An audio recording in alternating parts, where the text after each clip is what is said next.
Hello दोस्तों। Iron की tablets तो आप ले रहे हैं, लेकिन आयरन का लेवल है कि बढ़ने का नाम ही नहीं ले रहा। आयरन की डेफिशिएंसी तो है, सप्लीमेंट्स भी ले रहे हैं, लेकिन आयरन का अब्जॉर्प्शन बॉडी में नहीं हो रहा है। तो कौन कौन से ऐसे खाद्य पदार्थ हैं जो इस मामले में आपकी मददगार हो सकते हैं, जो आयरन के बॉडी में अब्जॉर्ब होने को कुछ हद तक बढ़ा सकते हैं और आयरन के टैबलेट्स के साथ इनको लेने में फायदा आपको हो सकता है, आज जानने का प्रयास करेंगे। कौन कौन से ऐसे फूड प्रोडक्ट्स हैं जो आयरन के एब्जॉर्प्शन को नेचुरली बढ़ाते हैं, आज का टॉपिक ऑफ डिस्कशन है। टॉपिक पर जाने से पहले जो लोग हमारे चैनल पर नए हैं, मैं रिक्वेस्ट करूंगा कि चैनल को सब्सक्राइब करें। हमारे चैनल का पर्पस है हेल्थ एजुकेशन के द्वारा लोग को हेल्दी बनाना, और इस मिशन में आप हमारे सहभागी बन सकते हैं चैनल को सब्सक्राइब करके। टॉपिक के दौरान कुछ इंटरेस्टिंग साइंटिफिक फैक्ट्स, कुछ प्रैक्टिकल यूटिलिटी की बातें, कुछ साइंटिफिक स्टडीज, कुछ हमारी ओपीडी की स्टोरीज आपको बताऊंगा, इसलिए बने रहिए हमारे साथ एंड तक। चलिए शुरू करते हैं हमारे साथ हेल्थ का सफर। क्या आपको ऐसे खाद्य पदार्थों के बारे में पता है जो आयरन के साथ लेने में आपको फायदा होता है? कमेंट सेक्शन में लिख के हमें बताएं। हर फूड प्रोडक्ट जिसमें विटामिन सी है, जैसे नींबू, आंवला, अमरूद, ये नॉन हीम यानी प्लांट बेस्ड आयरन होता है, उसकी अब्जॉर्प्शन को बढ़ाते हैं। यानी कि अगर वेजिटेरियन सोर्सेज ऑफ आयरन आप ले रहे हैं, यानी कि जो एनिमल फूड से नहीं आ रहा है, वेजिटेरियन सोर्सेज से आ रहा है, उसमें जो आयरन होता है वो नॉन हीम आयरन होता है। इसको ज्यादा अब्जॉर्ब करने में विटामिन सी का अच्छा फायदा हो सकता है। इस मामले में American journal of clinical nutrition में 2015 में एक आर्टिकल आया था, जहां पे बताया गया था कि 100 ग्राम विटामिन सी लेने से नॉन हीम आयरन अब्जॉर्प्शन जो है 70% तक, यानी 67% तक ऑलमोस्ट बढ़ता है। इसके अलावा फर्मेंटेड फूड प्रोडक्ट जो पेट के नेचुरल बैक्टीरिया को इंप्रूव करते हैं, जैसे दही, किमची, सोरक्रॉट, कांची, इडली, डोसा, ये सारी चीजें आपके आयरन की बायोअवेलेबिलिटी को बढ़ाते हैं, क्योंकि आपके पेट के नेचुरल बैक्टीरिया जो है वो एंटी न्यूट्रिएंट जैसे फाइटेट्स को कम करते हैं। ये फाइटेट्स आपके आयरन के एब्जॉर्प्शन को कम करते हैं। 2014 में एक आर्टिकल पब्लिश हुआ था जहां पे बताया गया था कि फर्मेंटेड चीजें खाने से फाइटेट लेवल जो है 40 से 60% तक कम होते हैं, जिससे आयरन का एब्जॉर्प्शन बढ़ जाता है। खाने के अंदर मौजूद ये एंटी न्यूट्रिएंट जो है वो आपके आयरन के एब्जॉर्प्शन को कम करते हैं। जब आप पेट के नेचुरल बैक्टीरिया को बढ़ाने के लिए फर्मेंटेड फूड प्रोडक्ट्स लेते हैं, तो पेट के नेचुरल बैक्टीरिया अच्छा ग्रो करते हैं और ये फाइटेट्स को कम करते हैं, जिससे कि आयरन का एब्जॉर्प्शन बढ़ता है। इसके अलावा शिमला मिर्च, खासकर रेड शिमला मिर्च अगर आप लेते हैं, तो ये विटामिन सी का one of the best natural sources में आता है। 100 ग्राम शिमला मिर्च में लगभग एक ऑरेंज से भी ज्यादा विटामिन सी होता है। ब्रिटिश जर्नल ऑफ न्यूट्रिशन में 2016 में एक आर्टिकल में बताया गया था कि ये आयरन के एब्जॉर्प्शन को 3 गुना तक बढ़ा सकता है। तो इस तरह की चीजों को आप अपनी सब्जियों में इंकॉर्पोरेट कर सकते हैं। हालांकि बहुत ज्यादा अगर आप इसको पका करके खाते हैं तो यह विटामिन सी को डैमेज कर देता है, तो विटामिन सी का इफेक्ट नहीं आएगा। उसी तरह टमाटर में भी एस्कॉर्बिक एसिड और सिट्रिक एसिड होता है, ये भी आयरन के एब्जॉर्प्शन को बढ़ा सकता है। अगर आप सिट्रिक एसिड को लेते हैं तो वो आयरन को डाइजेस्टिव ट्रैक्ट में रखता है, जिसकी वजह से आयरन बॉडी ज्यादा अच्छा अब्जॉर्ब कर पाती है। इसके अलावा पपीता आपके पेट की एसिडिटी को इंप्रूव करता है, ये भी आयरन के एब्जॉर्प्शन के लिए काफी जरूरी है। पेट के एसिड लेवल को मेंटेन करता है, जिसकी वजह से आयरन अपने एब्जॉर्ब किए जाने वाले फॉर्म में रहता है, और इसकी वजह से भी यदि आपका बॉडी में आयरन की कमी है तो उसमें आपको फायदा मिलेगा। जर्नल ऑफ एथनोफार्माकोलॉजी में एक आर्टिकल पब्लिश हुआ था जहां पे बताया गया था कि पपीते के अंदर मौजूद डाइजेस्टिव एंजाइम जो है वो आयरन के एब्जॉर्प्शन को इंप्रूव करता है।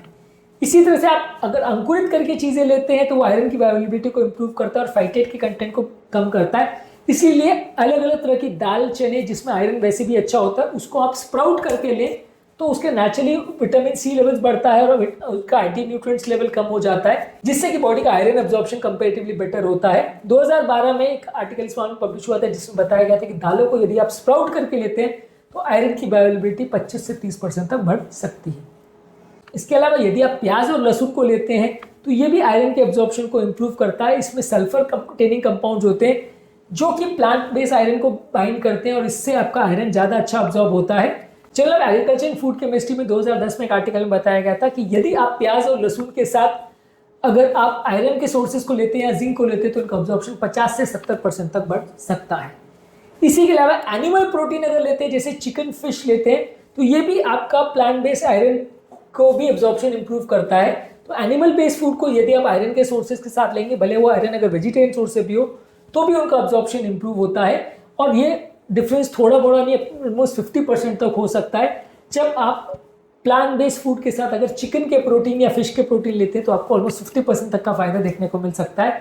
इसी तरह से यदि आप अंडे के साथ अगर विटामिन सी वाली चीजें खाते हैं, जैसे नींबू या गुआवा को अगर आप एग के साथ लेते हो, तो एग में नॉर्मली बहुत ज्यादा आयरन नहीं होता है, लेकिन जब आप विटामिन सी को एग के साथ लेते हैं तो कंपेरेटिवली आयरन एब्जॉर्प्शन ज्यादा बढ़ जाता है और वो बेटर सोर्स आयरन का बन जाता है। इसी तरह से आप अगर शुगर के बदले अगर गुड़ का प्रयोग करते हैं और उसके साथ भी कुछ नींबू का प्रयोग करते हैं तो वो भी विटामिन सी को ऐड करता है। इससे भी आयरन का अब्जॉर्प्शन बढ़ जाता है और आयरन अब्जॉर्बेबल फॉर्म में आपकी बॉडी को मिलता है, जिसको पचाने में आयरन को ज़्यादा फायदा मिलता है। तो बाकी अगर बेस स्वीटनेस के बदले आप गुड़ का प्रयोग कर सकते हैं, साथ में थोड़ा विटामिन सी वाले फूड प्रोडक्ट्स ले सकते हैं, तो इससे भी आपके बॉडी में आयरन की कमी को दूर करने में फायदा मिलेगा। पाइनएप्पल में एक एंजाइम होता है ब्रोमेलिन, वो भी इनडायरेक्टली आयरन के अब्जॉर्प्शन को इंप्रूव करता है, तो इसको भी आप ले सकते हैं। कीवी फ्रूट में विटामिन सी और नेचुरल डाइजेस्टिव एसिड होता है, तो ये भी आयरन के अब्जॉर्ब को इंप्रूव करता है। इसके अलावा वुड एप्पल यानी बेल को आप लेते हैं तो वो गैस्ट्रिक जूस के प्रोडक्शन को बढ़ाता है, इससे भी आयरन का अब्जॉर्प्शन इंप्रूव हो सकता है। और थोड़ा अचार जैसा अगर चीज़ों को लेते हैं, जैसे पिकल वेजिटेबल्स होते हैं, इसको अगर आप लेते हैं, इसमें बहुत ज़्यादा अगर नमक नहीं हो तो ये भी, इसमें अंदर लैक्टिक एसिड होता है और ये भी आयरन के अब्जॉर्प्शन को इंप्रूव करता है। यानी अचार जैसी सब्जियों को यदि आप लेते हैं, अचार जैसी बनाई हुई जिसमें बहुत ज़्यादा नमक ना हो, तो वो भी मिनरल्स की अवेलेबिलिटी और अब्जॉर्प्शन को थोड़ा इंप्रूव करता है। तो आज के टॉपिक में हमने बात करी कि कौन कौन से ऐसे खाद्य पदार्थ हैं जिनको यदि आप लेते हैं तो नेचुरली आयरन के अब्जॉर्प्शन को इंप्रूव करते हैं और बॉडी में आयरन की कमी को दूर करने के लिए आपको ये फूड प्रोडक्ट्स का प्रयोग आयरन के साथ करना चाहिए, जो कि आयरन के अब्जॉर्प्शन को भी इंप्रूव करेगा और इनमें खुद में भी कईयों में आयरन होता है, जो कि आपकी बॉडी में आयरन की कमी को दूर करेगा। अगर फिर भी बहुत ज़्यादा कमी है तो डेफिनेटली मेडिसिन की ज़रूरत पड़ेगी। ये फूड प्रोडक्ट्स को लेना काफ़ी रेलेवेंट हो सकता है उन लोगों के लिए जिनको आयरन की कमी है। इस मामले में हमारा फाइनल वर्डिक्ट ये है कि ब्रेकफास्ट के टाइम आप नींबू पानी वगैरह ले सकते हैं, लंच डिनर में आप दालों के साथ सब्जियों के साथ थोड़ा नींबू निचोड़ सकते हैं। सब्जियों को दालों को अगर आप ले रहे हैं तो उसके बाद आयरन के सोर्सेज के साथ चाय कॉफ़ी मत लीजिए, उसके साथ कैल्शियम के सप्लीमेंट्स मत लीजिए। आयरन को हमेशा विटामिन सी के सोर्सेज के साथ हमेशा ज़्यादा लीजिए। चाय कॉफ़ी अगर लेनी है तो मिनिमम 2 घंटे का गैप रखिए। फर्मेंटेड फूड प्रोडक्ट्स को ज़्यादा मात्रा में लीजिए, गट की एसिडिटी को इंप्रूव करेगा। पालक वगैरह को भी आप कुक कर रहे हैं तो नींबू उसमें बाद में लीजिए। सारी दाल वगैरह को अगर आप स्प्राउट करके लेते हैं तो उससे भी आपको फ़ायदा मिलेगा। और खाना खाने के बाद एंटासिड्स का प्रयोग यूजली मत करिए, या खाने के साथ एंटासिड का प्रयोग मत करिए, ये सारी आयरन के अब्जॉर्प्शन को अफेक्ट कर सकती हैं। ये सारी चीज़ों को यदि आप ध्यान में रखोगे तो बॉडी में आयरन की कमी होने के चांसेस कंपैरेटिवली कम हो जाएंगे। उम्मीद करूँगा कि आज के टॉपिक में कुछ नई बातें जानने को मिली होंगी। जो लोग हमारे चैनल पर नए हैं उन्हें रिक्वेस्ट करूँगा कि चैनल को सब्सक्राइब करें। हमारे चैनल का पर्पज़ है हेल्थ एजुकेशन के द्वारा लोग को हेल्दी बनाना, और इस मिशन में आप हमारे सहभागी बन सकते हैं चैनल को सब्सक्राइब करके। आपके कमेंट से हमें जानने में मदद करते हैं कि आपको हमारा कंटेंट कैसा लग रहा है, प्लस हमारे लिए मोटिवेशन और इंस्पिरेशन का भी काम करते हैं। इसलिए वीडियोस को देखते रहिए, शेयर करते रहिए और हेल्थ के सफर में आगे बढ़ते रहिए।